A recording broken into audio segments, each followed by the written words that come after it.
2023. And recently, the federal government has been touting economic reforms, which it says will take some biting pains on Nigerians before they produce the desired result. And of course, the tax reforms bills, which the National Assembly has also passed, waiting for the president's assent, have also been a subject matter of concern.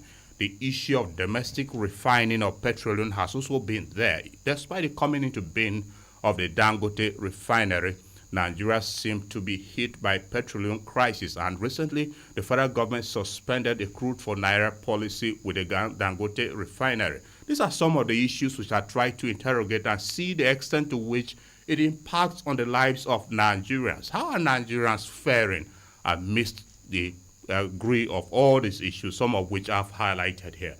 I've been joined here in the studio by two analysts who will offer insights on the subject matter. First is an oil and gas expert. He is a seasoned public affairs analyst. He has worked in the petroleum sector for several years. He is also a businessman currently. Mr. Nick Agule is our guest on the program. Thank you for joining us, Mr. Agule. Welcome to Perspectives. Thank you very much, and good morning to our listeners globally. We also have joining us another seasoned analyst. He has worked with several agencies, including the United Nations High Commissioner on Refugees, as it were then. He calls himself a farmer currently. I don't know whether he is really a farmer. Mr. Sam Agua is also our guest on the program. Thank you for joining us, Mr. Agua. Welcome to Perspectives. My pleasure to be here. Thank you. All right. My name is Nathaniel Nongu, welcoming you to this Wednesday edition of the program. And if this is your first time tuning into Perspectives, kindly be informed that Perspectives is audience participatory. At 10 o'clock, we'll allow you, the listener, to phone in and also offer your thoughts on what we are discussing. You can do so by reaching us on the number 0814-335-9292. The number, once again, is 0814-335-9292. In the meantime, the SMS line is also available, and you can participate on the program by using it. The line is 0912-699-9404. 0912-699-9404. It's also available on WhatsApp, and if you are utilizing it, please remember to include your full name and where you're sending your message from. Log on to our website on www.agetradiotv.com to listen to us and access other content as well. We're available on Radio Garden and on social media platforms where our content is streaming. You may also download the Agate Radio and TV app from Google Play Store as well as Apple Play Store. We are also on iOS, and you can find us on all these devices to be a part of the Agate family beyond boundaries. Please join us. Meanwhile, let's inform you the views and opinions of panelists as well as callers who will be calling in later on the program are solely theirs and do not necessarily reflect the editorial policy of Agate Radio or this particular program. Please stay with us. We'll take a short break, and when we are back, this.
Welcome back from that short break, and thank you for staying with us. Let me begin with you, Mr. Nick Agule.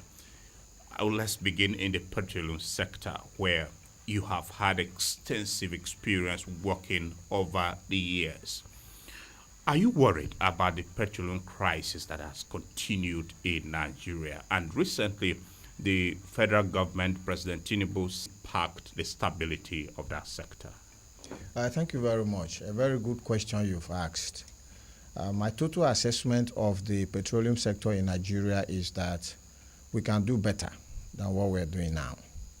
And I can begin that assessment by looking at the upstream. And for the benefit of our listeners, upstream is where we look for crude oil, we find it, and then we remove it from the ground and bring it to the surface. And you will discover that Nigeria today is producing anything, depending on whose numbers you want to believe, from 1.3 to 1.8 million barrels. So that is less than 2 million barrels per day that we are extracting. And given our reserves, Nigeria's reserves, also depending on whose numbers you want to believe, is anything from 36 billion barrels to 38 billion barrels. What that means is that this is crude oil we have seen in the ground, and we have the technology to extract it. And we're just extracting less than 2 million barrels. In comparison to the United States of America, for example, they have about 50 billion barrels. Not too big, compared to Nigeria. But they are extracting over 10 million barrels per day.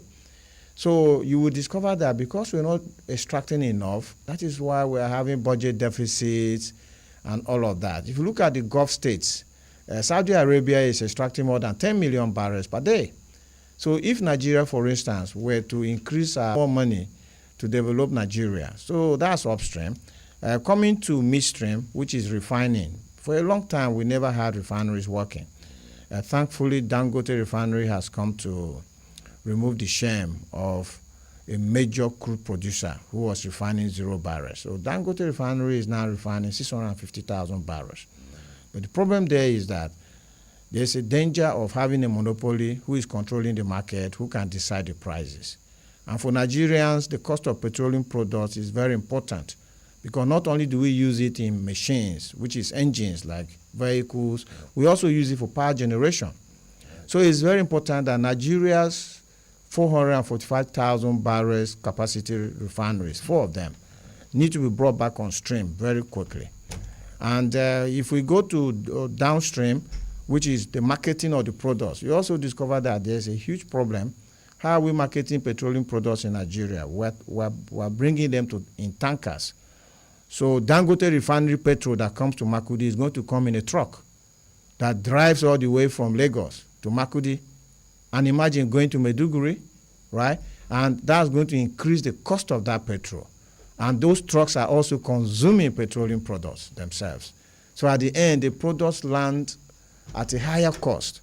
We have pipelines in Nigeria, and it's for us to use pipelines to transport petroleum products so that these trucks don't also constitute a hazard on our roads. So if you look at the whole spectrum of the petroleum sector, every area, upstream, midstream, downstream, leaves room for improvement. And dovetailing that into the leadership of the NNPCL, like you have said now, the appointments are good. I know some of the appointees, like someone like Bayo, I worked with him when I was working in Shell. He's very competent. But then it depends on if government is going to give them a free hand to run the NNPCL. So for us, we are saying that the NNPCL needs to go public. It needs to go into the hands of the private sector so that the private sector can bring in those efficiencies into the NNPCL. Because if you compare the NNPCL with the NLNG, these are 2 corporate entities that are owned by the Nigerian government. But the NLNG is being managed by the private sector, while the NNPCL is being managed by the public sector. And you can see the outcomes for these 2 entities. The NLNG is doing very well from Train 1 to Train 7, delivering dividends in the billions of dollars to government coffers, while the NNPCL is doing nothing. It's actually chopping into government revenue. They take money, they sell crude oil on our behalf, and they spend it. And they say they don't have anything to drop in the Federation account. So those are the areas where reforms can come into the sector. All right. Very well. Now, Mr. Agua, let's also have your thoughts on this, particularly with the resuscitation of some of the refineries, which the government said the Port Harcourt refinery, for instance, has been resuscitated, as well as Warri. To what extent has this impacted on the availability of petrol, premium motor spirit, and price stability, including the coming on board of the Dangote refinery? Generally, it takes time to feel an impact that something is being rejigged or some revitalization process has begun. It takes a process. Like if you remember, the NNPC, like the expert here has said, the essence, the Minister of Petroleum, that is the President, is hoping is that it be driven along the same lines that is done elsewhere, globally, where the private sector takes charge. Because if you look at the numbers, I'm not an expert, but I understand Nigeria is targeting that at least let's have 2 million barrels by 2027, and maybe some 3 million in 2030, and that is forecast that we're all working towards, even though currently what we have is giving us some marginal production. And like you know, this petroleum thing or this issue around NNPCL now has been quite complex, even for those of us who are not in that sector. Sometimes lots of confusion, especially when you even want to know how much is actually produced, what are the complex issues there. It has been like some kind of court system, some mystery.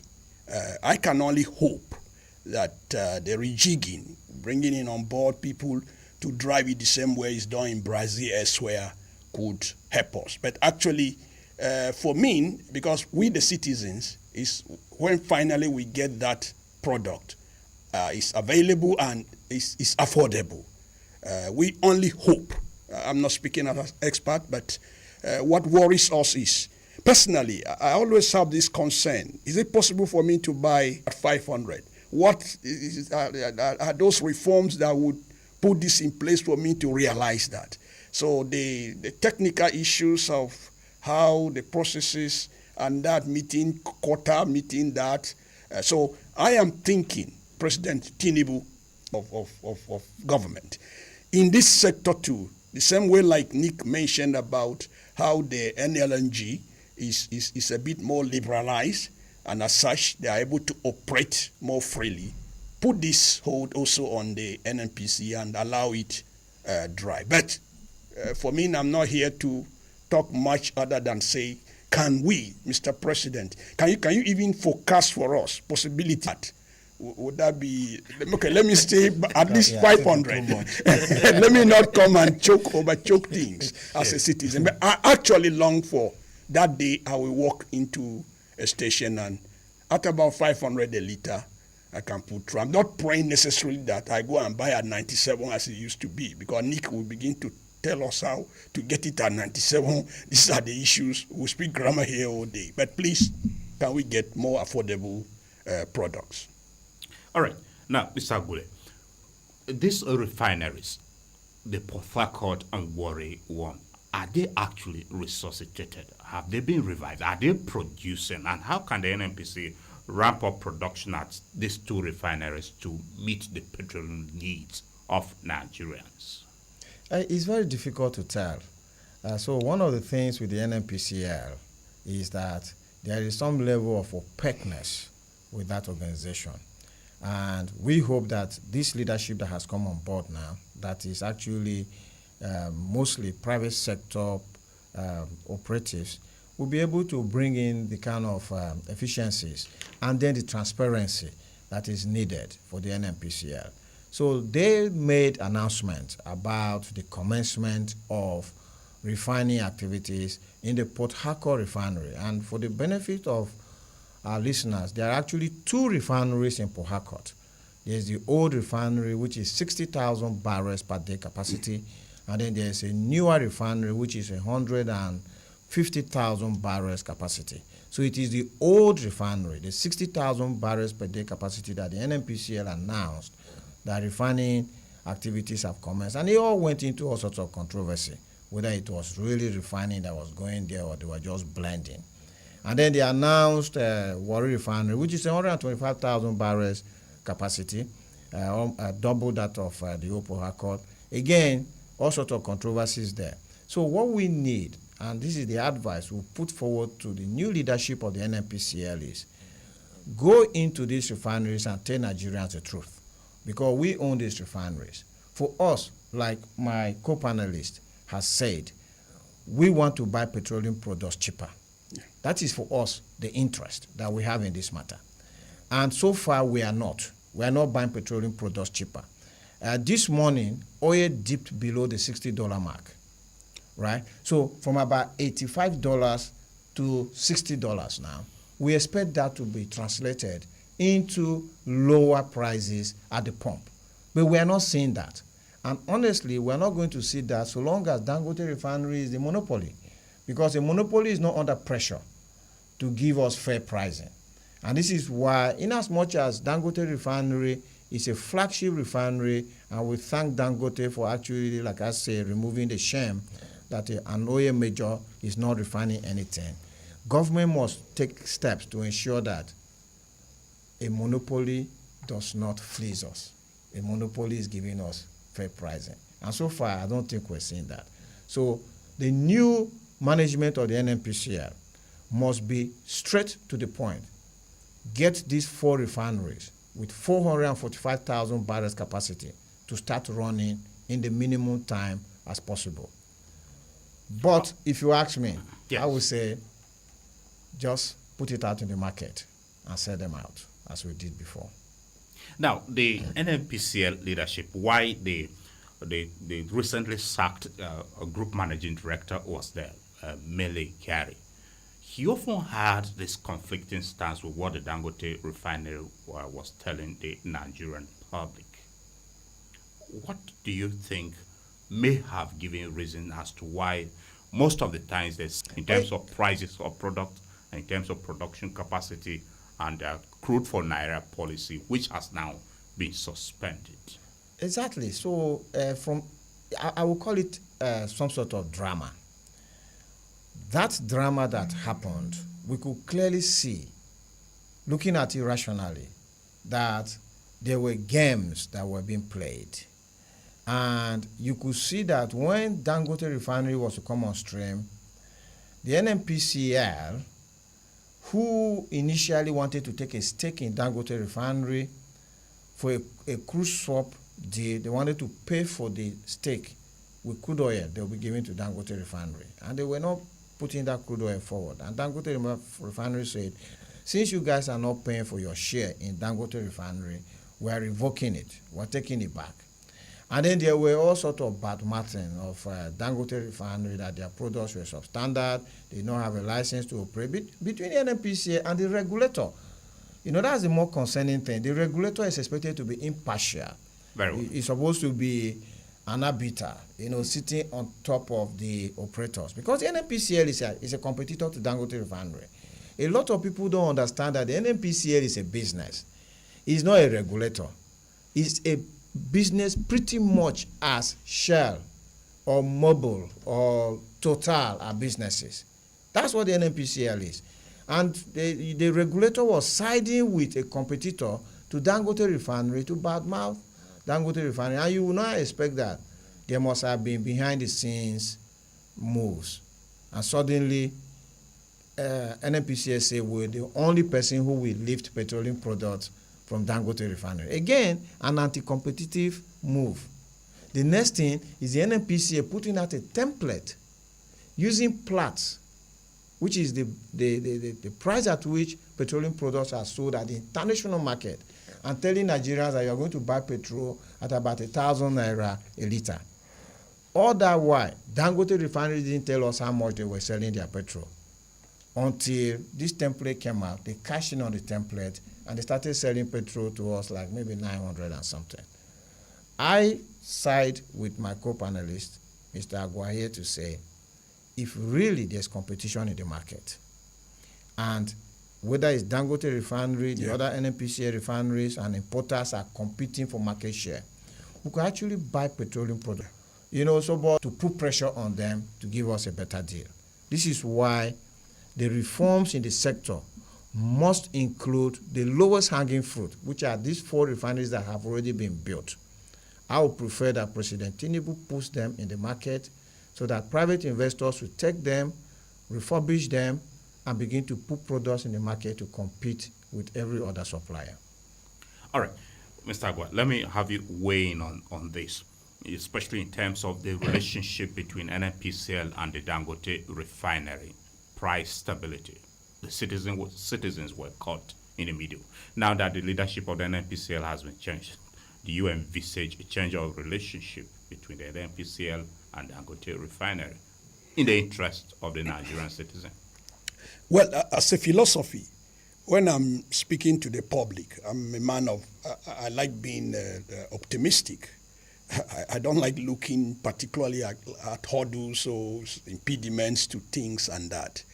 You see, all this rests with the fact that the Minister of Petroleum, that is the President, Tinubu, we need to be very clear. He needs to come clear first on how he's even giving that free hand to the same NNPCL he has revitalized.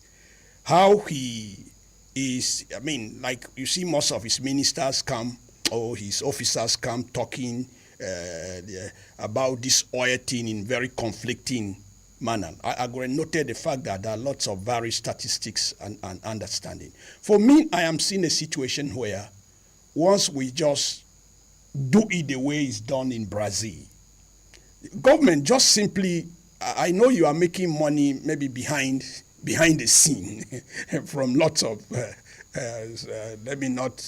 lots of illegal arrangements, there are lots of kickback stuff. But for once, if this must drive or thrive to compete globally, why can't, for heaven's sake, let this thing run normally as it should? There should be no interference. I don't really expect that. Even those refineries Nick is talking about, putting them up together. I think, Nick, even if we do that, they may still not give us up to maybe some 500 barrels or something per day, but it's a step which adds to what Dangote is doing, and gradually we could meet the 2 million barrels we are targeting by 2027. But I'm not exactly expecting that there will be less wuru per se. I only appeal and beg that, Mr. President, let's work this system in such a way that despite whatever politics, and that was what I was coming to the station to talk, maybe as a non-expert, that please, whatever system, let us buy this product so easily, so affordably, so that we will be happy. Because all these bickerings, all these hide and seek games, or all this absolute, near absolute monopoly in their Dangote and Co. with NNPC coming as if it's playing a second fiddle and all that. Let's all sit on the table, work out what will benefit Nigerians. I don't think as a non-expert, I will talk beyond this. There may be technicalities around things, but let me tell you, as I've always said, yes, political decisions are stronger than how even the economy plays, because they interfere with how economy plays. If there is sincerity, things work. Even things we talk about exchange rate and stuff, politics plays, not just about market. So I'm expecting a very strong president step out. Let's for once, let these things we keep hearing and are mysterious to us in the oil and gas sector just for once, let this end. Let's have our production quota met. Let's try to see that things are working, but most importantly, less interference. Let these things run like business. Maybe like Nick say, privatize, hands off, divest. I'm done. All right. Very well. Let's move away from petroleum and go to the rising public debt profile of Nigeria. And just a backgrounder.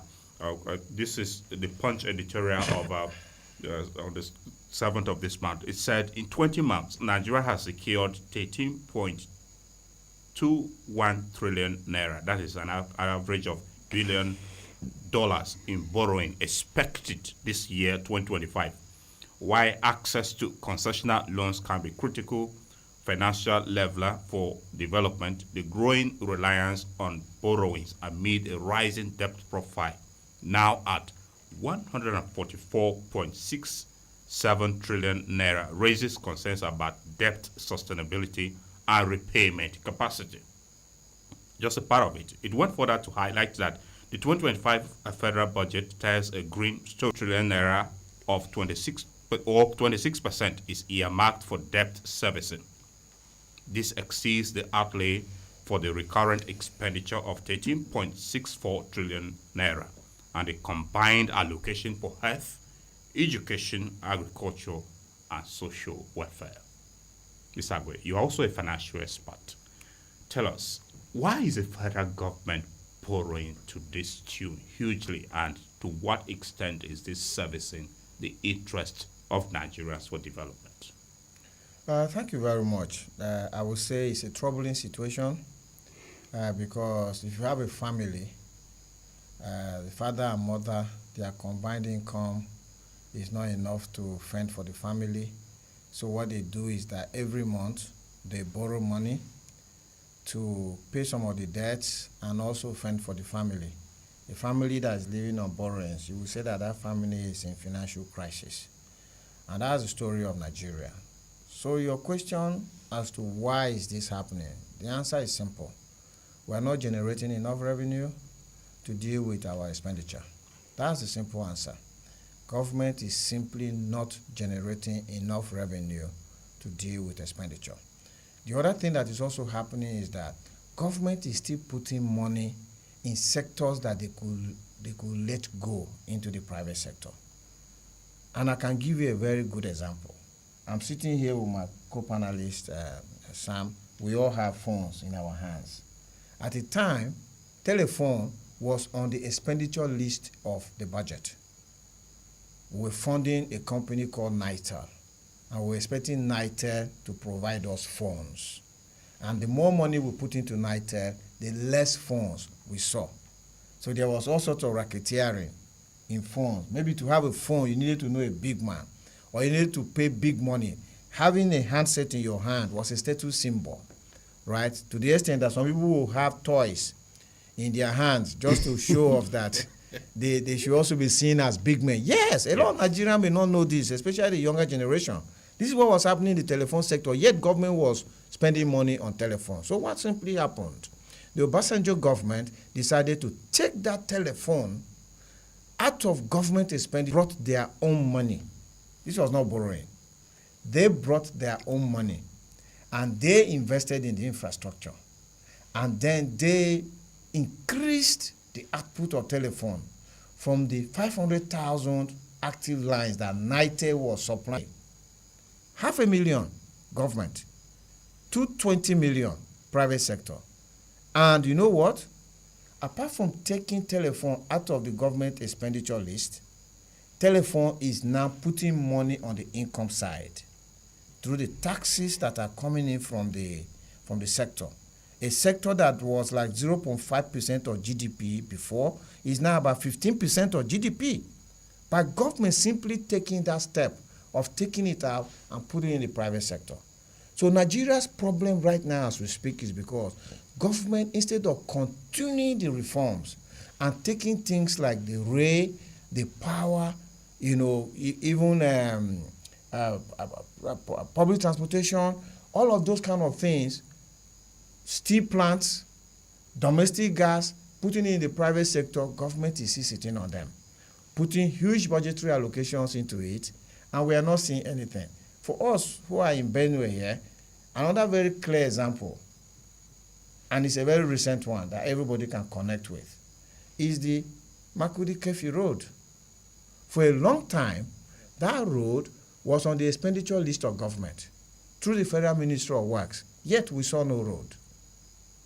When the government took that road out of the expenditure list and put it into the private sector brought their money, and today we have the most beautiful road in Nigeria, a road that compares to any road in the world. We're paying for it anyway. Of course. That is what it's supposed to be. Of course. Okay. I would prefer to pay for electricity if I see it than to generate my power. I would prefer to pay for a train ticket and board a train in Makudi and arrive in Abuja in 1 hour, max 2, than go on a long journey in the wrong way to Akwanga and then start heading to the right way. I would prefer to pay for water that comes through the tap into my house.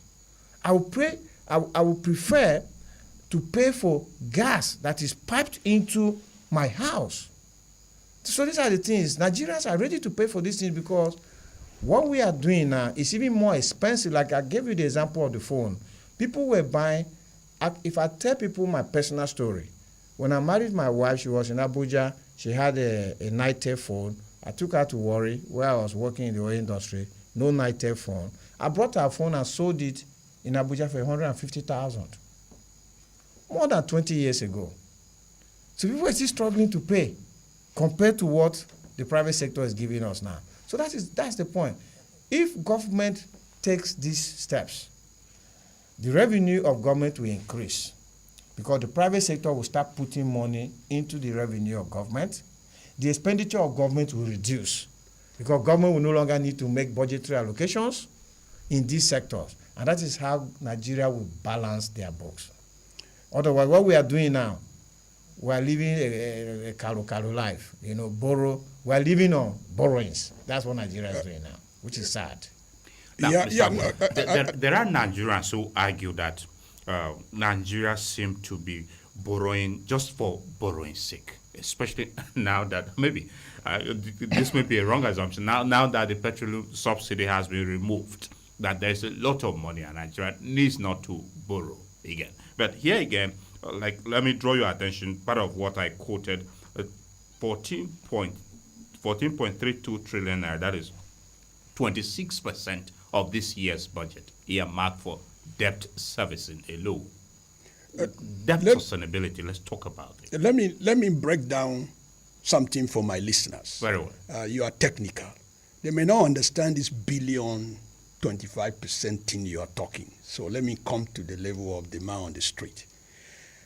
What Nat is saying from what he's reading is, let's say the Nigeria budget is 100 naira. Yes. 26 naira of this 100 naira is to service our debts. I think people will appreciate what we are saying. And we are saying this 26% for debt servicing. Even if you want to put it together, it even far still supersedes the recurrent expenditure around things government pays salaries and that. So I want people to understand that is the message we are trying to pass. Forget about this billion, trillion thing. Relate it like this and you appreciate. That means about a quarter or more of what you get goes into paying what you borrowed.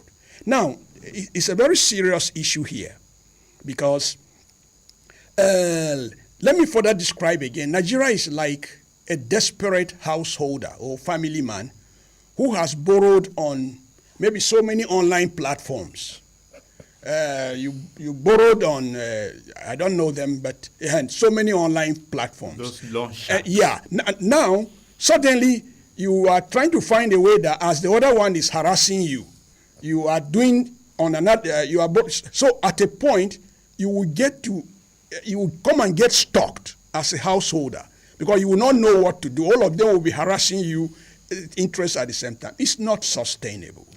And I think part of the reforms we are thinking Tinubu wants to bring by this restructuring of NNPCL and all that should be geared towards that. All these tax reforms, the idea that, okay, fine and good, let's try to cut taxes for the poor, but maybe tax more for others that can. There's a whole lot. It's not simply sustainable. I think significantly, because let me also tell my listeners to appreciate something.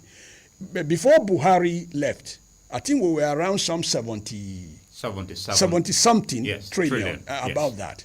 Now we are around 140 above, 144 thereabout. Yes. Now, if you begin to relate it, if these debts are actually plowed, which I doubt, but if they're actually plowed to the investments that are intended, like Nick mentioned around this issue of this Kefi Road, whatever was the system that produced that, so that you pay gradually over time. But do you know that most of the debts incurred in 2024 were on things that are not very tangible? There was one big lump money, I can't get it now, but it was so huge for something around reproductive health. I mean, what should have been money for grant or something? It was borrowed under this government. So we must simply have to, because Tinubu, I want to believe, wants a scenario where, let me put something on the ground fast. Let me borrow, do that, and sit back and pay. Because after all, ultimately, we may be a bit controversial, but we are heading towards where we may have a regional system of government, and maybe at the appropriate time, the regions will be responsible for most of these borrowings, but it's not sustainable. I don't want to believe that we should continue like that. We must force ourselves, privatize what you can privatize. There was even this merger and acquisition, is it right sizing and downsizing, trying to get MDA. Just keep cutting these costs, but please, anything you are borrowing on, Mr. Tinubu, I beg you in the name of God, let it go direct to what is intended. There's something that has saved us in this country too, that we may not know. If you look at subnationals, generally, within this period, they have not borrowed much. Because, when we're talking borrowing, we just keep looking at Abuja, Tinubu, but there are also 36 points or 37 points of these borrowings. This, if you notice largely, has come down. Maybe because most of these states already had huge debts, and as such, some of them didn't. Let's see a way we can put a halt on borrowing, except, even if I say it, you must borrow, there will be this controversy around things. But 144, what is that figure you called? 144. No, I think, let me relate also the 144 so that my listeners can appreciate.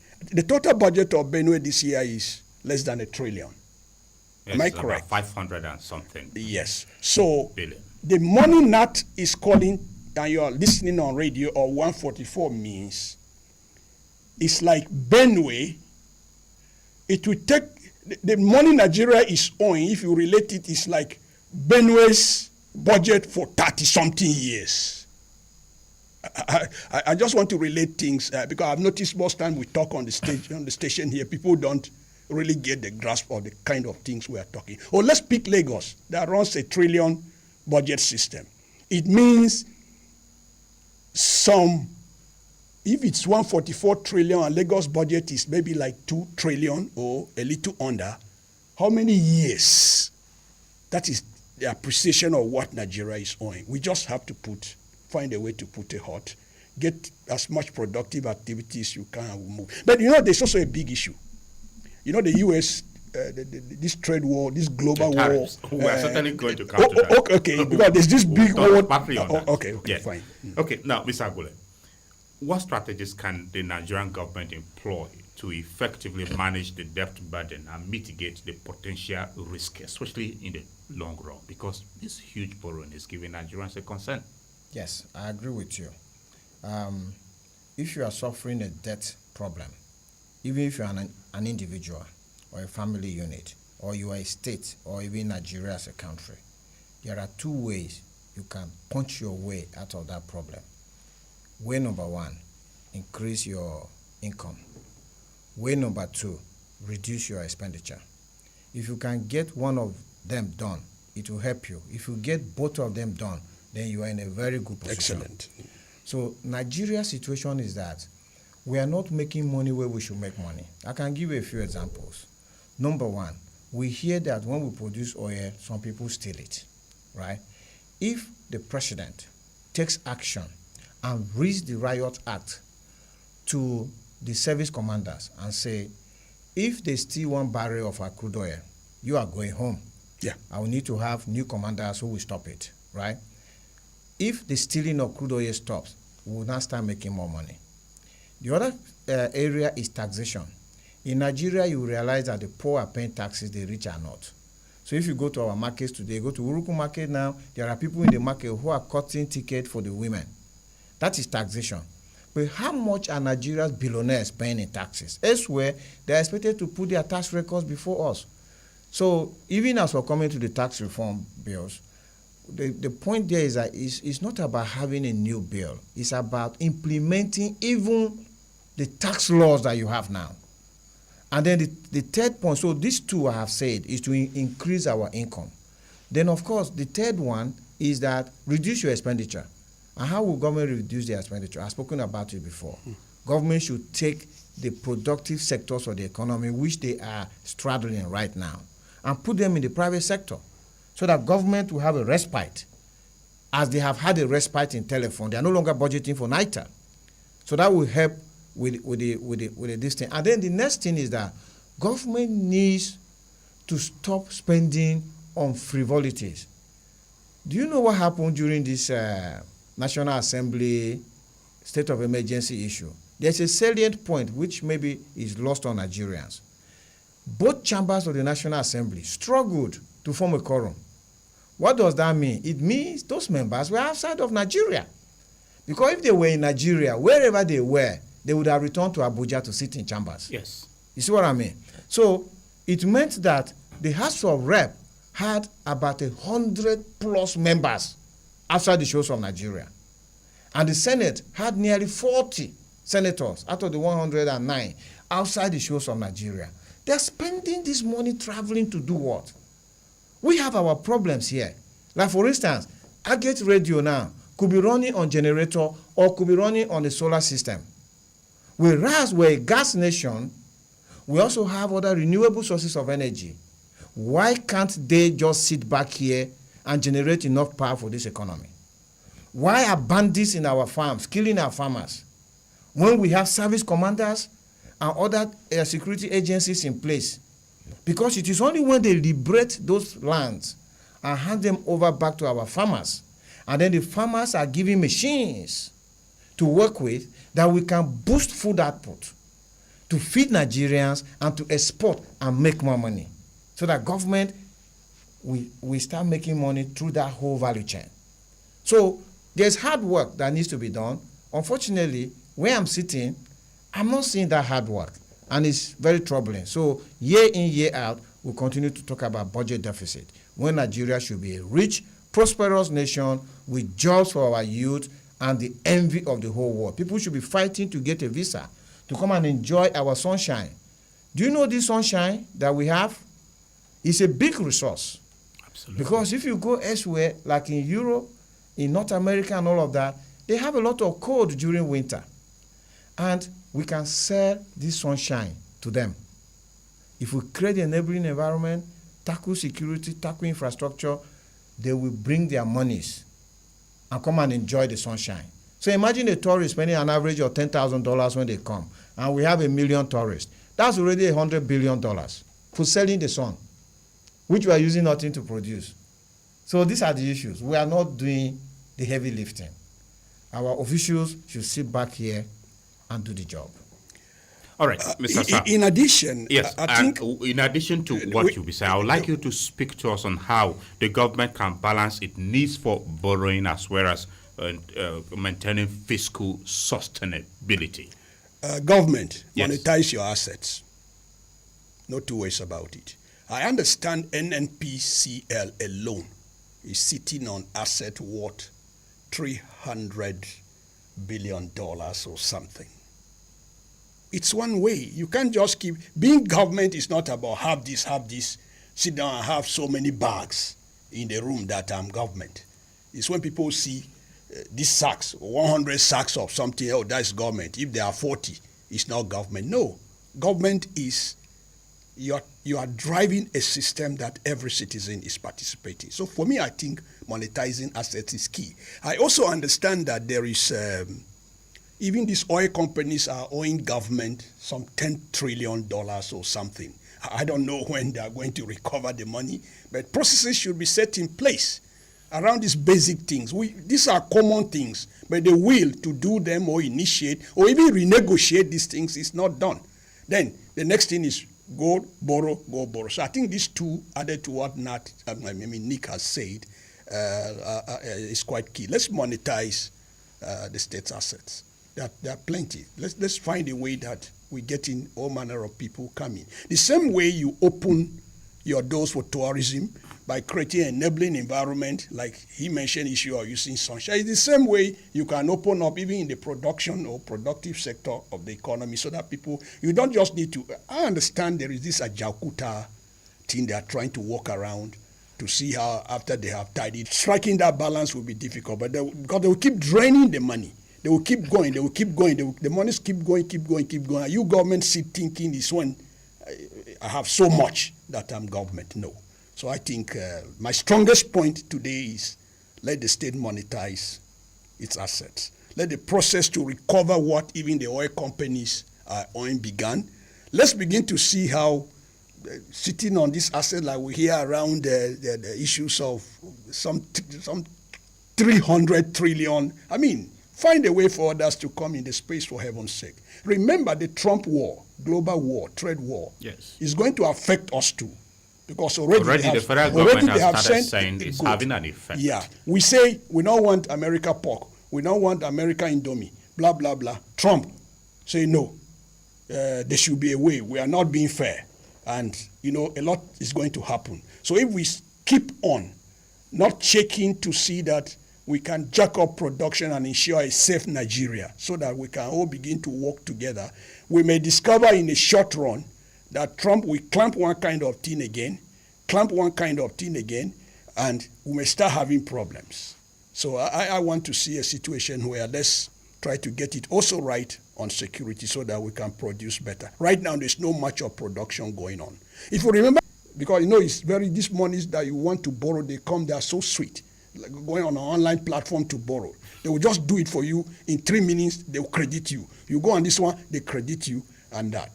Look at what is happening to us on World Bank alone under 2 years of Buhari. Yes. It's something we can't even imagine. It's so huge. It has dwarfed. In fact, we just must create productive ways, and government, let these policies be backed with action, proper action to get us to that destination. Let it not just be about, yes, I'm structuring NNPCL, and as such I have put, no. Allow these things run. Allow them run. I won't talk of the corruption around these things. I just want a safe Nigeria where it gets so attractive that even our sunlight, like Nick said, people will be paying dollars to come and enjoy it. In that way, economy will be improving, we'll be getting money, and there may be less pressure on trying to borrow. Yes, very soon, just watch, Trump is going to come again on Nigeria on something. All right. Dear listener, in case you are just tuning in, you are listening to Perspectives on Agate Radio 95.5 Star FM, Makurdi, Benue State. This morning, our discussion is focused on the state of the economy. We are analyzing different issues, different sectors of the economy. And later at 10 o'clock, just minutes away, you can also participate on the program by phoning in on the number 0814-335-9292. The number, once again, is 0814-335-9292. Once you connect with us at 10 o'clock, we'll be interested in knowing your full name and where you are calling from. Then you make your submission. Please keep it very brief. Meanwhile, the SMS line is also available. You can utilize it. The line is 0912-699-9404. 0912-699-9404. It's also available on WhatsApp. You may log on to our website to listen to us and access other content. You can also download the Agate Radio and TV app from Google and Apple Play Store, and you can have it on your iOS device as well.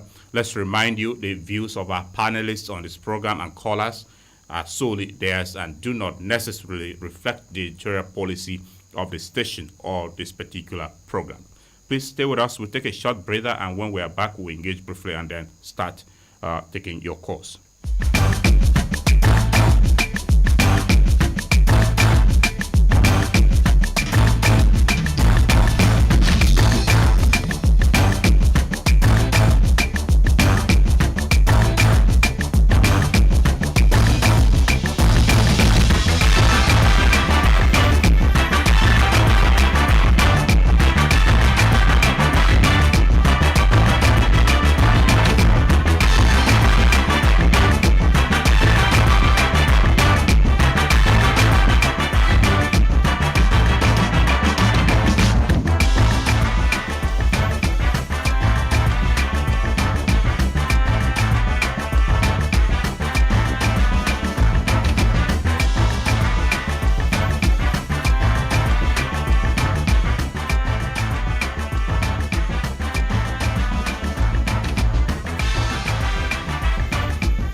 Welcome back from that short break, dear listener. Thank you for staying with us. Now, Mr. Agule, let's engage on this issue very briefly before we start taking calls from the listener.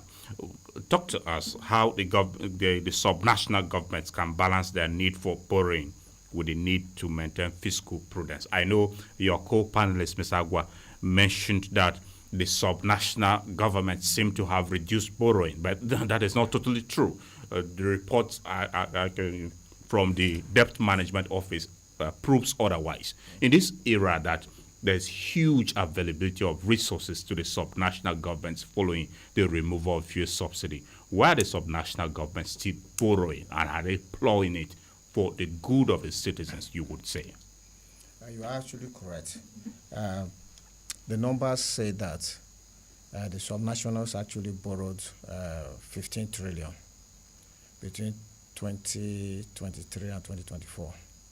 So their borrowing is not at the rate at which they were borrowing before, but they are still borrowing.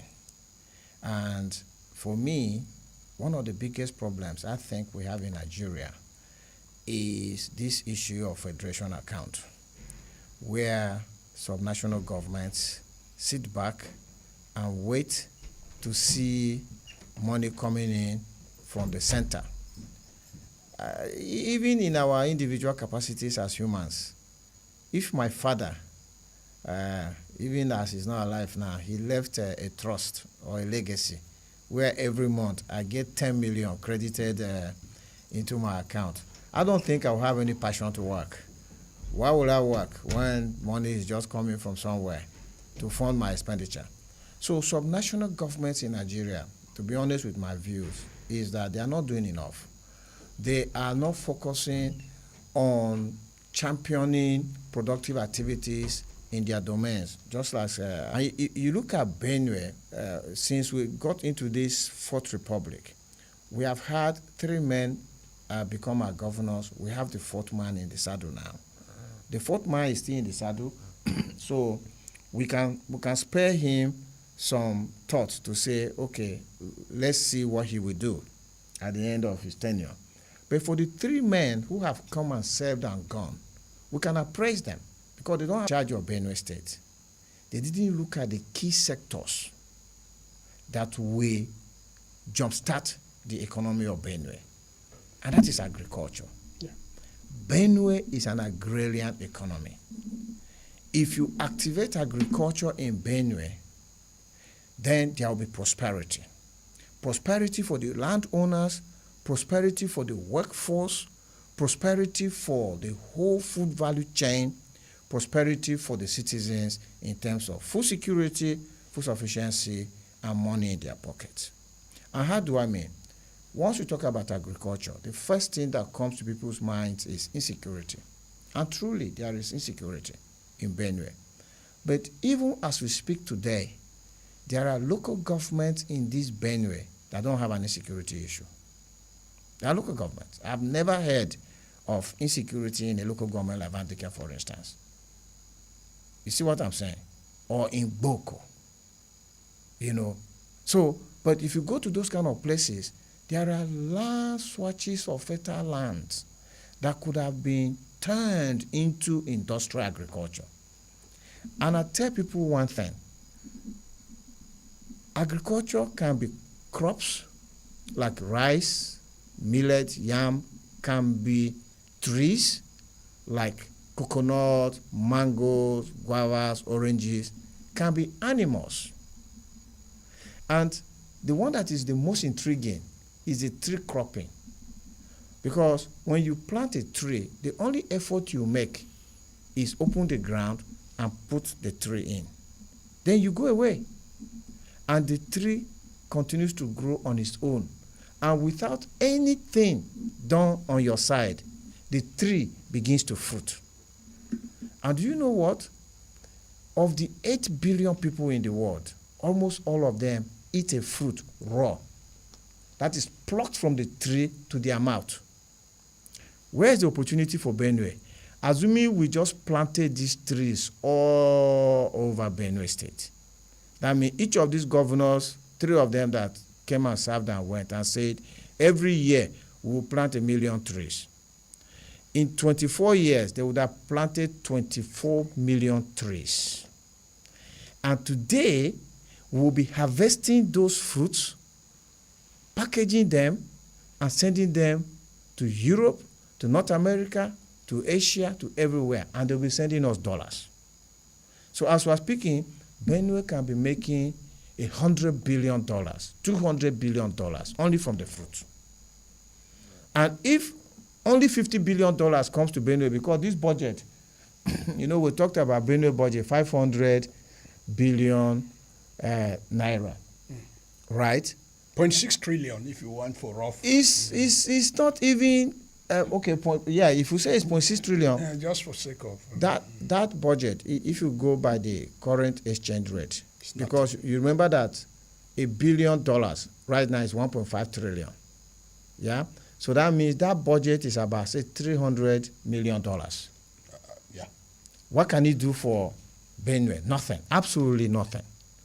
So if we were sending our agricultural products, as in like these trees, you harvest, you send it to them, they are eating it, they are sending us the money, we now start using that money to build processing facilities. So that we will send them both the raw fruits and the juices, the processed one. Because if you go to any shop in London, New York, or anywhere, there's a section to sell raw fruit. They want to eat it raw from the tree. There's also a section to sell the packaged ones. So we will start with the raw and then go to the packaged ones. If Benue had those trees today, trees that after we plant, we do nothing else until they fruit, we will not be where we are. The other thing is, everywhere in this Benue, you won't go a kilometer, you will see a flowing body of water. If you dam that flowing body of water, if you dam it, what you will get? You will get irrigation, meaning we don't need to wait for rainy season again to farm. We create our rain. You will get hydroelectricity. You will get pipe-borne water. You will get fishing activities. You will also build tourism around that. If the 3 men that have served in Benue had said every term, 1 term or 4 years, I will dam 1 river, we would have got 6 dams. Huge dams. 6 dams would have been available to us now because they've served 6 times. So 6 dams that would have been activating all year farming, fishing, electricity, and pipe-borne water in our communities all over the state. You know the kind of money? But you see, none of these men looked inwards because money was coming from the center. And so they were looking towards Abuja always. I know that one of the men made a statement and said, Abuja is not giving us enough money. And as a public affairs analyst, I wrote him a letter, an open letter, and said, why are you looking at Abuja asking them to give you more money when you have money here in Benue to be made? The money is in your land, fertile land with enough sunshine and enough workforce. Because if you go to the temperate regions, they have what they call fall. Americans call it fall. Europe call it autumn. What does fall mean? It gets to a point there is no sunshine, no enough sunshine. So all the trees shed their leaves. That's what it's for. We don't have that problem here. Because in Benue or in Nigeria generally, you will have sunshine 8 to 10 hours every day.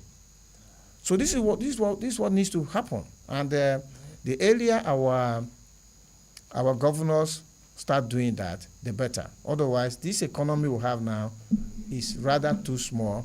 It's not going to take us out of poverty. All right. I wanted to illustrate something. Yes, I know you are. We have taken into the time for course. I will allow you after the just 1 million palm trees in the next 4 to 5 years, and each of these trees, particularly the breed called the Tenera, has capacity for 20 liters annually per tree. That's 20 liters. punch it again that a liter of red oil, there are many things you get from palm, but let's just use the red oil.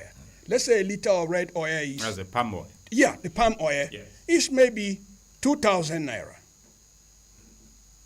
Do you know that you have 40 billion naira economy from 1 million palm trees? I'm trying to justify what he's expressing. Yes. I'm not talking of akweshi, the other extracts, the chaps for the animal feed. So that's the issue. We must take agriculture seriously. Remember, land clearing in Benue is not so impressive. Governments need to sit up. It's the same agriculture that we will use to respond to insecurity. There are vast lands uncropped. So some guy comes, takes charge around the lands. Why can't we crop all lands and make them governed spaces and make it also difficult for some guy to come crop and displace us? So agriculture is key. One thing again with agric is that it's the quickest win. You make your return so quickly that you can plow back and plow back. It's not like coming to build some industry or factory that takes you 2 years. In agric, every 4 to 5 months, there is possibility, especially for crop, that there's something that is coming in. All right. So I think we need to leverage on this. Beyond Benue also, I'm happy to the governors in Nigeria, and I'm happy that's the trend that is being seemingly trying to happen now. And for Benue in particular, agriculture remains just what you will use to cure your insecurity. Very well. The number to phone in on the program is 0814-335-9292. We would like to know your full name and where you are calling from once you are connected with us. Good morning and welcome to Perspectives. Good morning, Nat. Thank you for joining us. Yeah, my name is Dr. Joe Hassan. I'm calling from my private office on Devenak Bypass. Oh, good to have you join us, sir. How are you doing? I'm fine, thank you. I have 1 or 2 questions directed to Nick and maybe a comment. America is the greatest debtor nation on this planet. There is nothing wrong to borrow. What is important is to know the reason behind borrowing. If we are borrowing for productive purposes, like Apereku did during his time, fair and good. As long as we borrow to add value to our natural resources, that is excellent. My brother Nick made mention of planting 1 million trees a year and then having 24 million trees in a couple of years. We already have natural resources in Benue that we have not added value to. Each time, very soon, you will see trucks or vehicles coming to Benue to carry our tomatoes and pepper away. Where are they carrying them to? To the far north. There is a tomato factory in Kano managed by an Igbo man, or Orasco. Very soon, you will see, even it's happening right now. Trucks of vehicles carry our yam from Zakibia down to the south. Some are being sold in a raw form, others are being processed. I travel out of this country a lot, and I have seen. I went to late Agbe Ifeanyi's house in New Jersey, and I ate pounded yam made from pounded yam flour. When I took the sachet, it was written manufactured in Ogun, one city in Ondo to be precise. So we can start at home with what we have. Let us try and create at least, even if it means borrowing, 3 or 4 industries, and I can name them. Look at cassava pellets. The cassava belt starts from Vandika, Kwanshisha, Oju, Obi, and Idoma land. We can site a very huge cassava plant factory. Then we come down to we already have a plant there. Motu juice, I think Motu fruit factory that has been left abandoned. Each time I drive on that road and I see that factory, I feel like weeping. So we already have this natural resources on ground. Let us just add value to them. Then that will create employment. What other element with NAPC? to be buying crude in naira. And the few months that agreement, was adhered to, the price of crude oil came down to 850. I bought crude oil. I bought refined petroleum in Makodi MRS for 870 naira. Then suddenly NNPC gets up and says that they're not going to sell crude to Dangote in naira, but in dollars. It doesn't happen anywhere in the world. Let me tell me one country where the crude that is meant for domestic use is sold to refineries in those countries in dollars. There is none. All right. So we have to be serious. Thank you very much. Thank you, Dr. Joe Hassan, for calling in. We are back from engagements. We'll allow you to respond. Hello, good morning. Good morning, sir. Thank you for joining us on Perspectives. I'm Brother Emeka Oji. I don't have much credit. I just Emeka Oji, don't be advertising that you don't have credit on there. Anyway, go ahead. Let me not waste your My time. question is to, or my observation is to Uncle Nick. Okay. He has spoken so eloquently, and I wish he would be the governor. But what bothers me is, Hello, when Emeka. they get into the office, Yes. they forget all these good things they have mentioned. Akume started the tomato industry, nothing came out of it. Otom promised a young flower, nothing came out of it. So, why do they say things like that when they get into office? What happens to them when they get into office? That is what I want to know from him. What happens between what they are saying as private citizens when they get into office? What changes their mind? That's what I want to know from him. Thank you. Okay, Emeka Oji, thank you. In any case, let's remind you that Nick is not campaigning to be governor. At least, if he's campaigning, you will buy airtime. So don't tell us that you wish you were the governor. Otherwise, you can't pay for the campaigning for him already. Good morning. Thank you for joining us on Perspectives. Thank you for anchoring this program this morning. Good morning, Bliss in the house. Morning. My name is Tefa S.T. Kiruke, calling from KN Kano, northwest part of Nigeria this morning. Good to have you join us, Tefa Kiruke. Thank you for anchoring this program. Well, the guest in the house, they have spoken very eloquently. Benue have all the resources that we have, natural one. As the last caller said, when you are outside, you will say that if the leadership mantle is being handled to you, you will do this, you will do this. By the time that if they elected you, I wonder why they shy away from all those their promises. But to me, if you are borrowing, one, you know what you are borrowing to money that you come and do.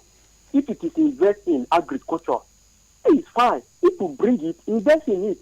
Don't divert it to another purpose. To me, as the other caller was analyzing, the one orange in Kano now, as I'm speaking to you, is 200. One orange. The smallest one is 200, 100 or 150 thereabouts. So we have a lot of tomato, orange, mango. Why not start this investment in Benue here? So to me, really, agriculture in Benue, the land is very fertile. Look at our yam, are being sold outside. If you can invest in yam flour in Benue State, that thing will create job opportunity. See exactly the is there. The whole hub of yam and Uba, that is logo. So me, I wonder why these our leaders, when they are coming, say they give them governor, they give them elected position, they will invest. The thing is really baffling us, but let us have the change. Thank you and God bless you. Thank you, Tefa, for calling in. We appreciate you. Well, so far the callers are cashing in on our area of comparative advantage, which is agriculture. In any case, our discussion is broad, is beyond agriculture in Benue. So if you are contributing, do not just narrow to that aspect. Good morning and welcome to Perspectives. Hello. Thank you for joining us. Oh, quite unfortunate you're on, but it does appear the network seems to have a glitch. 0814-335-9292. If you're not able to connect to the call line, simply send us an SMS to 0912-699-9404. Good morning and thank you for joining us. My name is Ali Lawrence. Ali Lawrence, where are you reaching us from? I'm reaching you from Ghetto. All right. Lawrence, could you speak up? I deeply appreciate our core panelists and our speakers. I mean, they had the guests in the house. I've started enjoying the program right from the onset to this very point. I really love how they have intimated or, enlightened us on the issue of the economy. Just as I've been saying, it is so broad. Lawrence, I will appeal that maybe you project your voice a little more so we hear you more clearly. Hello, can you hear me? Very well. Okay, so saying that the program is so lovely, if this is put in practice, it will really help the economy. For me, typically, even your family, the reason that I should borrow, my wife should be much aware, and I should be aware, and there be approval. And how much are we going to borrow? For the what purpose and what reason are we going to borrow? So you see that if we are borrowing to invest, then there should be a return on that borrowing. But if we are borrowing to consume, then at the time of payback, you will not know the reason why you have borrowed. So on that issue of borrowing is my primary concern, that as government, either the federal or the state level, if we must go into borrowing, then there must be a reason why we are borrowing. And typically, it must be for reinvestment, not just to borrow and consume. Because if it is invested, then there must be dividends after the investment. But if it's for consumption, then the state, it is being sold out, or the family is being sold out to whichever institution we have borrowed to. So it's expected that we should learn to invest, even as a state or at the national level. We must learn to invest, that it will bring out, when we invest, it will even bring an employment even to we the teeming youth. Right. If it's not invested, then it is not good for us. So those speakers, I pray that God should open a way for them, that what we have discussed here should go far beyond where we have discussed. All right. So that if at the level of the state governor, the governor gets to inform of this kind of things, thank you. He should be able to transform our state, All right. or even at the national level. Thank you, Lawrence. We appreciate you. That's exactly what we are doing. And of course, you have also added your voice. We believe our leaders are listening, and they should be able to implement some of the recommendations or suggestions put forward here. Good morning, and thank you for joining us. Hello, good morning. Good morning. This is Engineer Augustine Eke. Augustine Eke, thank you for joining us. Go ahead and speak to us, but speak up a little more so we hear you. It's okay. Actually, what I want to say is pertaining this issue of government of the state, pertaining the IGR. The Constitution of the Federal Republic limits the level of engagement in such IGR generation. So if government must go beyond a particular level, I'm talking about the government of the various states now.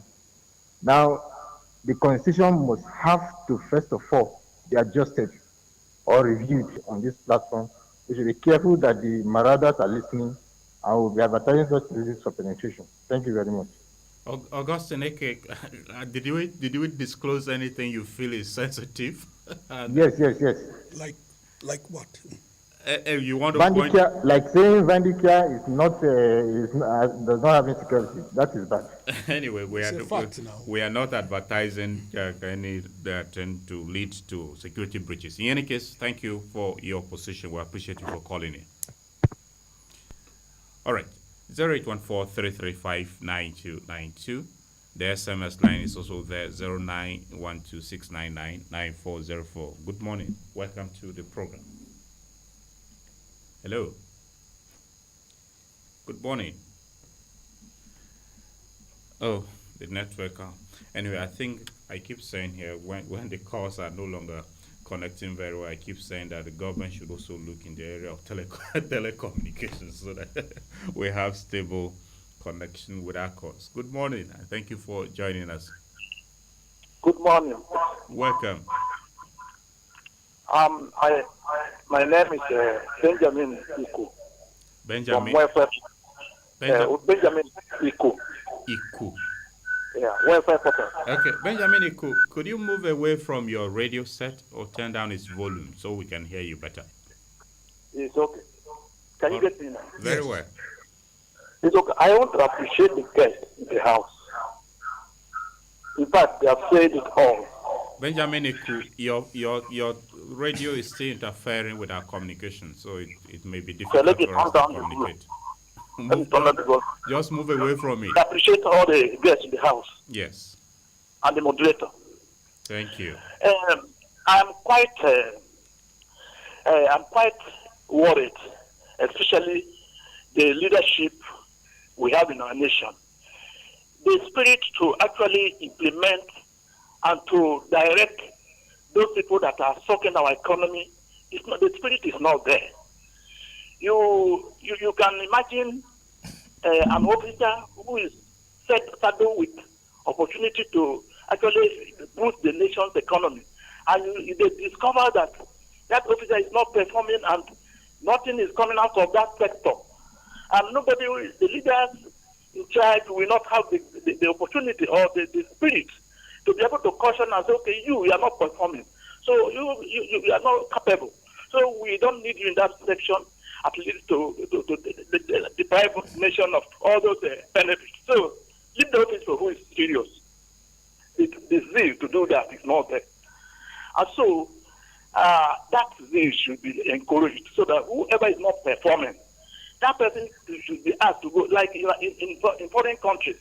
If a leader discovers that people are complaining about his service, he will voluntarily retire and leave the office for whoever to come in and improve the laws. Okay. But in our country, it is not so. Even the person that is not performing, you see a lot of groups hailing him, try to praise him for all those things. I used to wonder why it is so. And then you say we should not talk about the agriculture as such again, but one thing I want to say there is that we lack something. Preservation of our crops or our produce. Preservation, it is not there. And then the storage too is not there. And so we discover a lot of our produce are being wasted. For instance, it is mango season now. All right. If you walk around and see the quantity of mangoes that are wasted around those areas, it is amazing. And if we can do something about storage and their preservation, all right, a lot of economy will be boosted up. Thank you very much. Thank you, Benjamin. We appreciate you. Anyway, Benjamin is worried that even when people are not performing, they don't resign. Anyway, we hope we should copy that.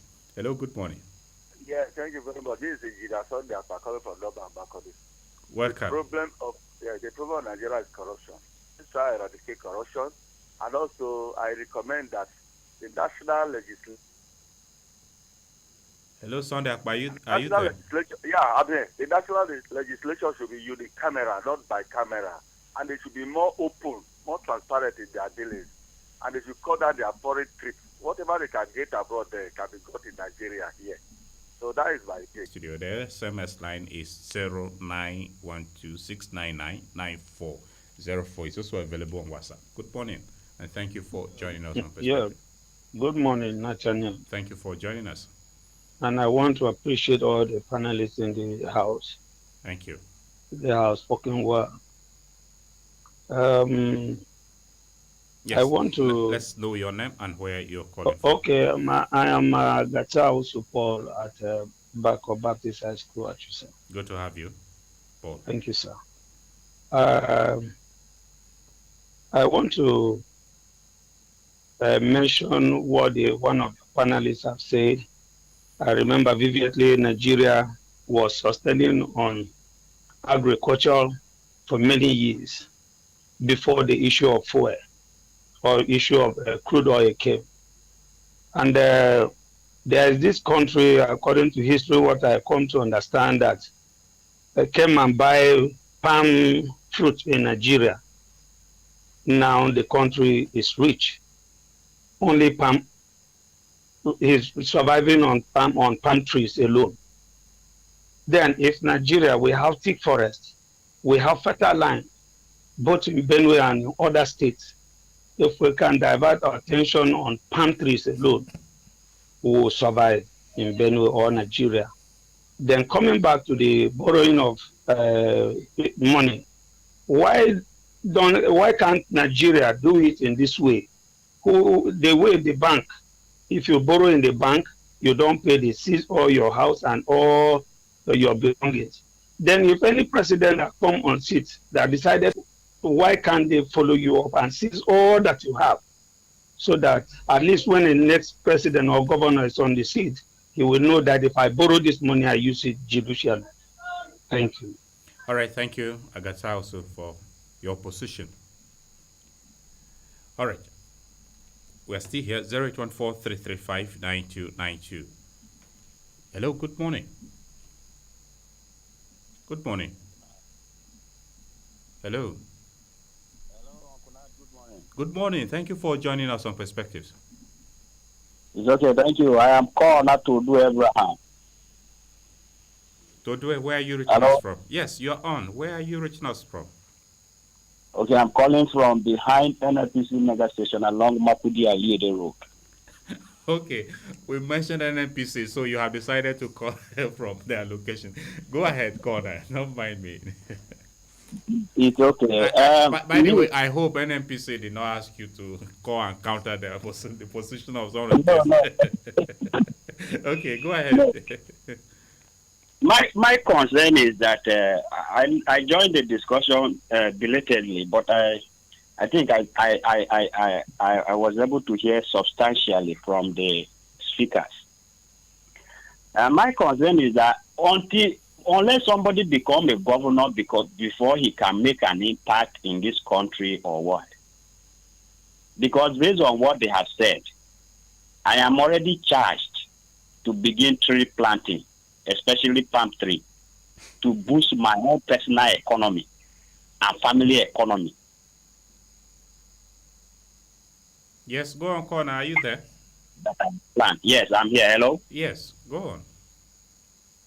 So that I will plan for my own economy to be boosted. So we must not become the government. We must not become something in the society before we make a change in our society. So let's look beyond government and look at the level of individual investment. Individual is appalling. In Benue State, we don't export oil. We go and get oil from other states to Benue State. This is very, very bad. Palm tree can do very so that we individuals plant trees, especially palm trees, so that we can change our economy without looking up to the government. Thank you. Thank you very much, Connor Todue, for calling in.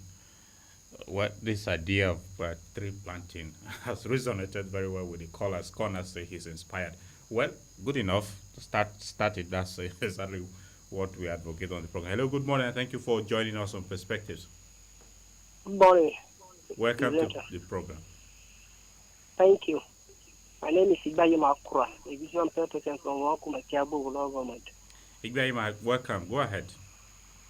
Thank you. My regards to guest today. Thank you. To me, the way out to change the state of our economy is to diversify. You know, our state, Nigeria, is practicing mono economy.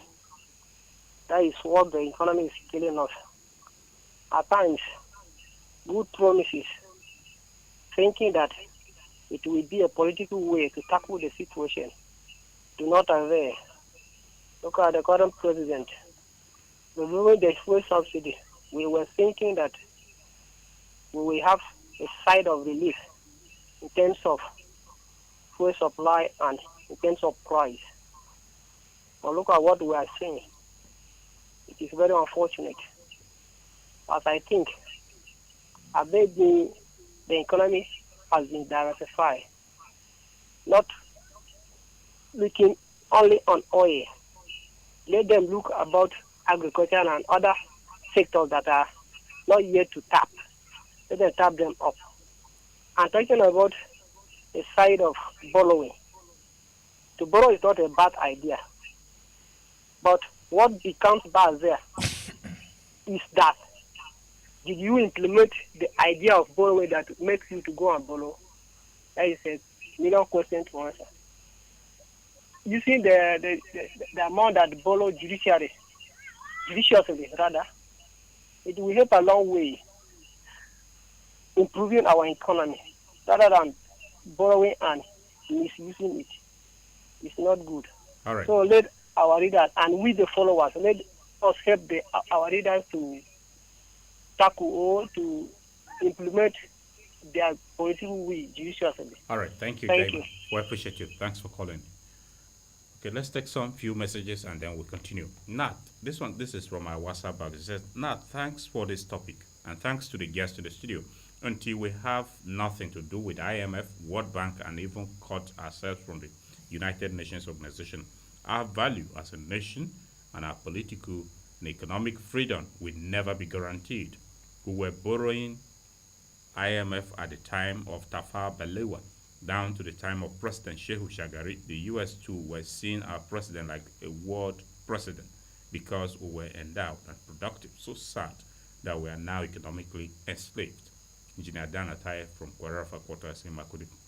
Well, Dan Atai, that's your position, but for now, we are not calling that Nigeria should succeed from the United Nations or any other platform before it can achieve its own economic stability. This one says, okay, this is not connected to our program. Let's ignore it and come back to the course. Hello, good morning. Hello. Good morning. Oh, yet again, we have the challenge with it. I think let's stay on the course temporarily and come back to the studio. Mr. Agule, I will allow you to respond to some of the concerns raised by Joe Hassan. You listened to him. Particularly, he was worried that why would NNPCL choose to sell crude to Dangote in dollars? A local refinery in the country, is it done anywhere in the world? And he also talked about America being one of the most indebted country in the world. You listen to him. No point going over his submission. Just respond to some of the concerns he raised. Yeah, I want to thank Dr. Joe Hassan. I hope it's the Joe Hassan that I know, the general. If he's the one, I would like to say good morning, sir. Thank you for joining on the program. Let me start with the issue of debt.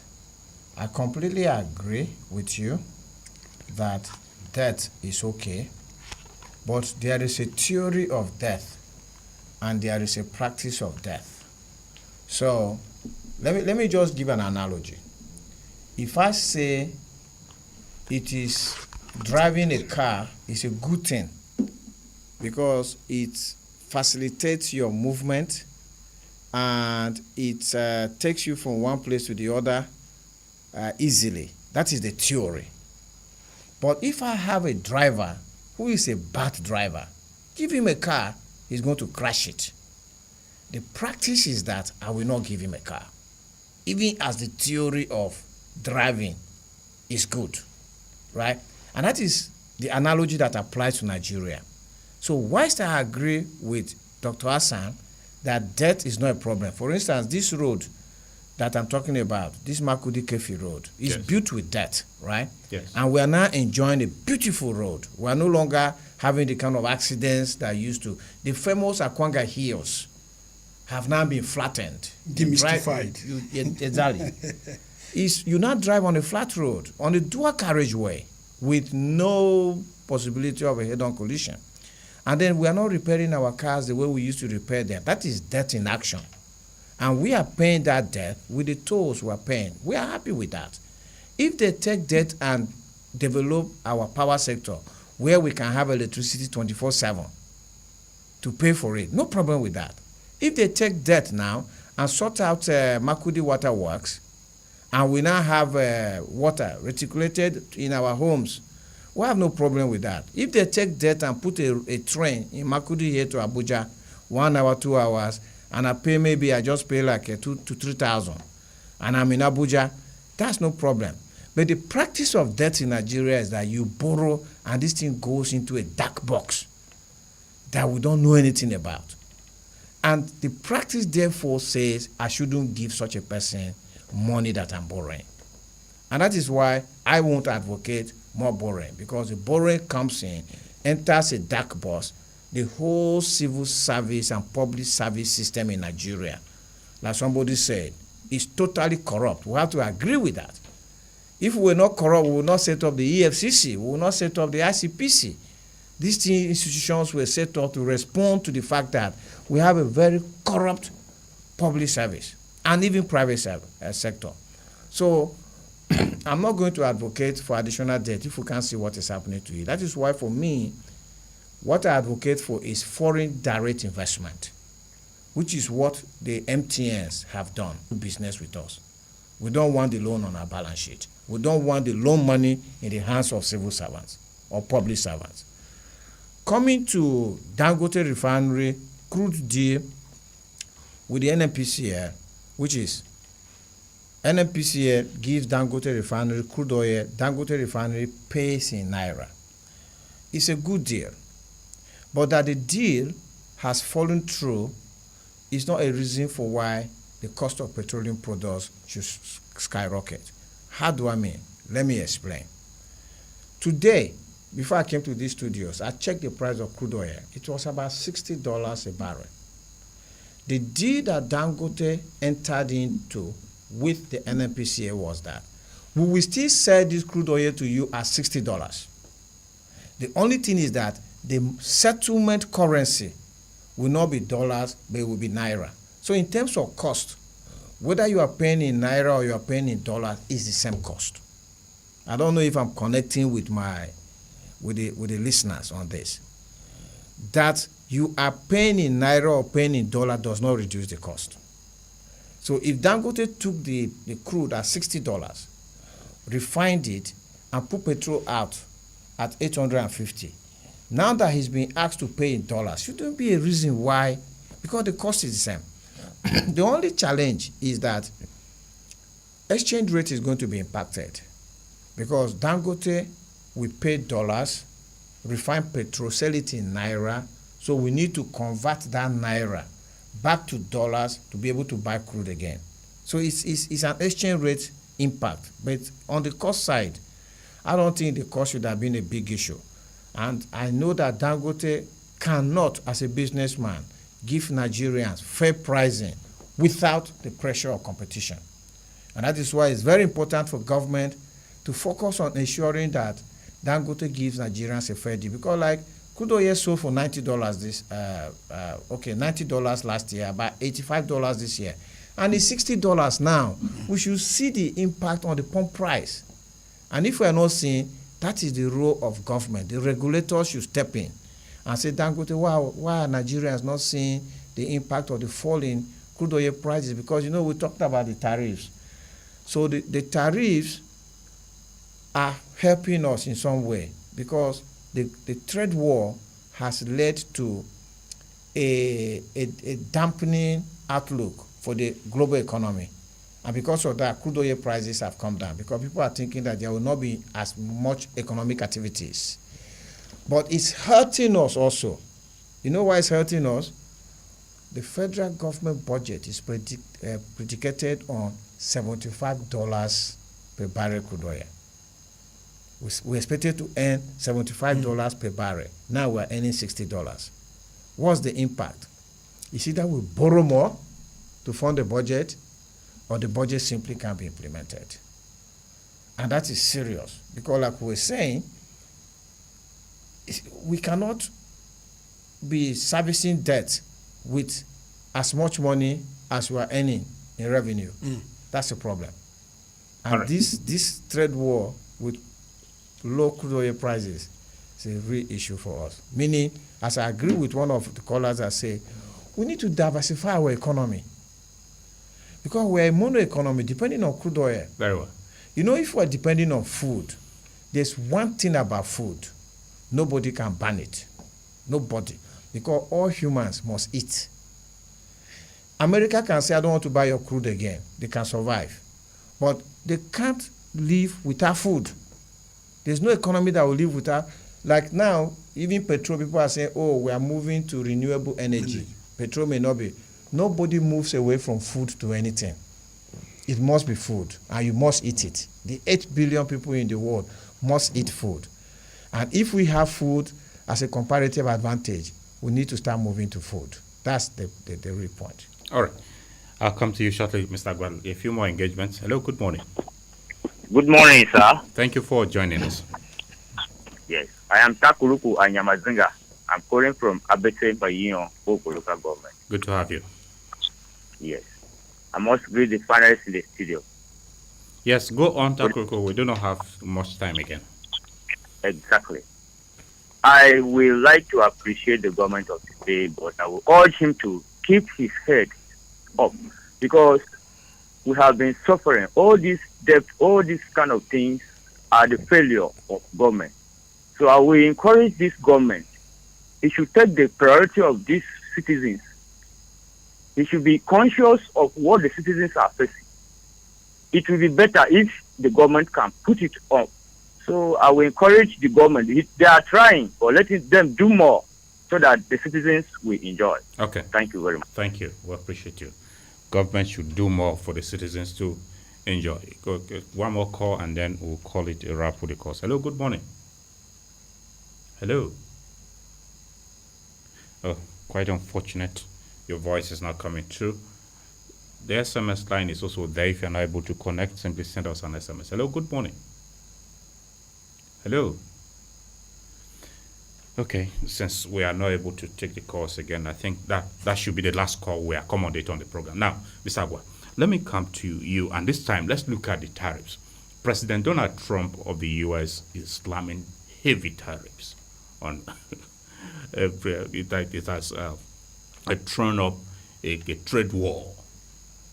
Do you envisage that Nigeria may be caught up in this trade war with the U.S., especially as it concerns its oil export? Yes. There is a report, a U.S. trade report. I stumbled 2 days, where beyond the fact that they are criticizing the ban, I think Nigeria banned some 25 products or so, they say they cannot come in. Yes, from the U.S. Yeah, all this Indomie, some pork and all that. Now, in that report, the U.S. government has gone further to even fault our procurement processes that connect to import-export, have faulted the agencies, the customs, the Bureau for Public Procurement. There's a whole lot of fault this, fault that, fault that. It's a very long report. Do you know the meaning of that? It means the U.S. is not done with us. They're just trying to hit harder. Because the meaning of don't stop our businesses from bringing in products. And even when our businesses bring in products, your bureaucracy, because you're still running some manual systems that delay goods at the port and all that and all that. It's a very simple thing. The U.S. will get up, and if we don't give them the concession, they will still push us harder on the oil. If Trump is doing that to his friends and neighbors, like Canada, who are you, Nigeria? Knowing fully well that for us, he may even be doing it to make us start getting jittery and shaking because, we have so many political and insecurity issues going on in the country and so on. I think we need to brace up, and I want to lend my voice to Nick. I am not in support of any borrowing again. If borrowing is the only option, because we have found ourselves in a very tight corner. If we can, organizations come in via whatever levels of PPP arrangements to see how we can rejig a lot of things that are down or maybe create new opportunities. Then it means the economists or the advisors of the Mr. President are not thinking right. What should it be the easiest option? What should the easiest option be to me that, well, not a very good example, but I will show you, that if I need money, I must take a gun, go on the road, shoot somebody down or threaten somebody and pick money from his purse. Why should that be the only option? Why is there also an option that I can go to, say, Nat's house and say, Nat, do you have some clothes for me to wash? So that when I wash, maybe you could give me a 500 naira or a 200 naira. Why is this trade jacket? Do you know that there's one loan that will drop any moment? There's one 2.2 trillion, I can't get, but there's something that will be dropping any moment. I mean, it means we're not thinking. So if people keep on in this theory of no, loan is not bad, America is the most indebted nation and all that, you're not situating contexts correctly. Because you must figure that we are in a mess. Currently, our production, you can imagine we are talking not of a nation that is blessed, that its agriculture is only just trying to even pick up. You're talking about a country that is badly hit by insecurity, and it's as if every day nobody is sure of himself and all that. And you want to compare and say borrowing, if you borrow money, use it for.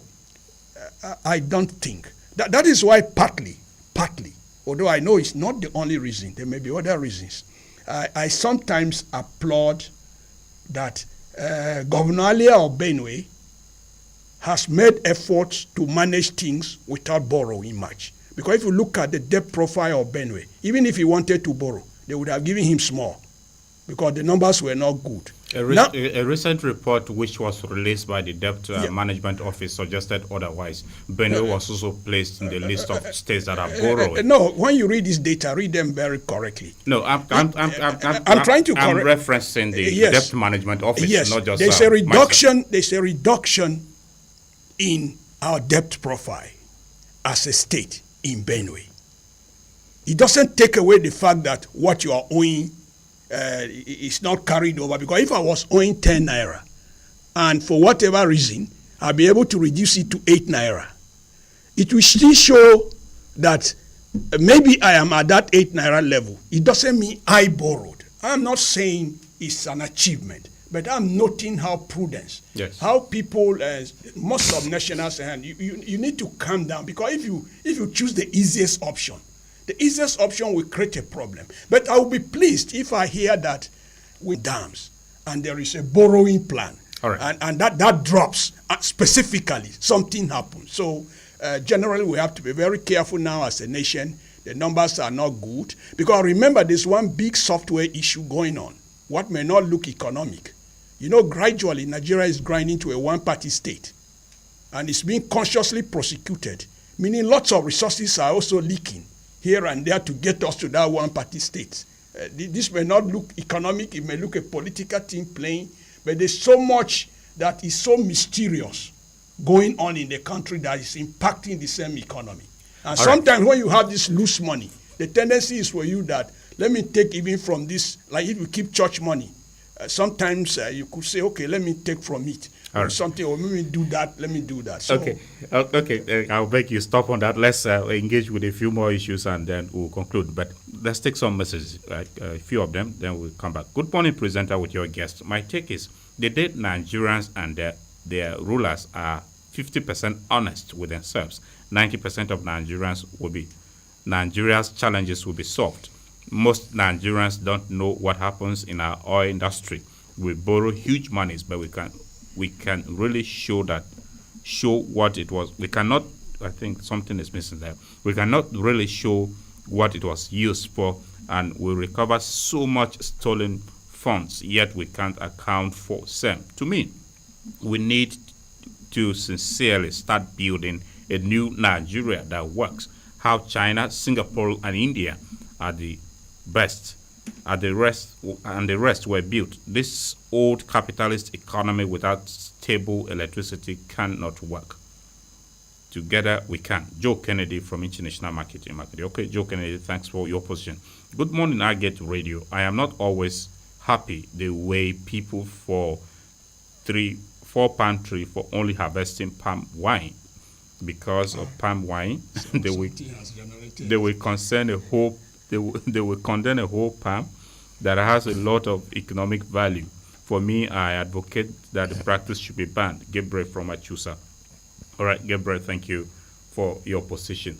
Now, Ms. Agule, we do not have time again, but we'll touch on the issue of tax reforms briefly before we go. It generated a lot of furor, but now it has rested. The National Assembly has passed the tax reforms bills which President Bola Tinubu sent to them, waiting for the president to accept. I would like you to speak to us. What are the potential economic implications of increasing the value-added tax from 7.5% to 15%, as pointed out in some of the proposed tax reforms? And generally, how can these tax reform bills impact on the ordinary Nigerian? Thank you very much. For me, I support the tax reform bills because they were bringing in quite a lot of good things to the table. Unfortunately, even though there were 4 bills that were sent to the National Assembly, which is the Nigerian Tax Bill, the Nigerian Tax Administration Bill, and the Joint Tax Bill, and then the Federal Revenue Service Bill. These 4 bills were sent, and it was just in the Tax Administration Bill, a section in that bill about value-added tax that generated the whole furor that you're speaking about. And I think they've got a political solution to it now, and the tax bills have passed. So what's the implication for us? Number one, I think the provision to increase value-added tax was one of those that was dropped by the National Assembly, if I remember well. However, if the VAT had increased on luxury goods as was proposed, there wasn't going to be a problem with that. So if you go into a shop and you buy food, you buy medicine, you buy books, you buy those kind of essentials, you pay no VAT. But if you buy an aircraft, you buy a Lamborghini, you buy exotic wines and all of that, you pay VAT on it. That is how countries elsewhere do it. Like Nigeria is struggling with a fiscal deficit. You punch your way out of fiscal deficit by taxing the fund government expenditure with it. Because right now in Nigeria, like I said earlier, there's no evidence that the rich are paying their fair amount of taxes. And if these tax reform bills made it possible that the Federal Inland Revenue Service or Federal Revenue Service, which is the proposal in the tax bill, is now giving more teeth to bite the rich and get a fair amount of revenue through taxation from them, there's absolutely nothing wrong with that. And that is actually what we need to pursue, because elsewhere, government revenue comes from taxation. In Nigeria, government is trying to do business to earn revenue, and government is not a good businessman, men and women.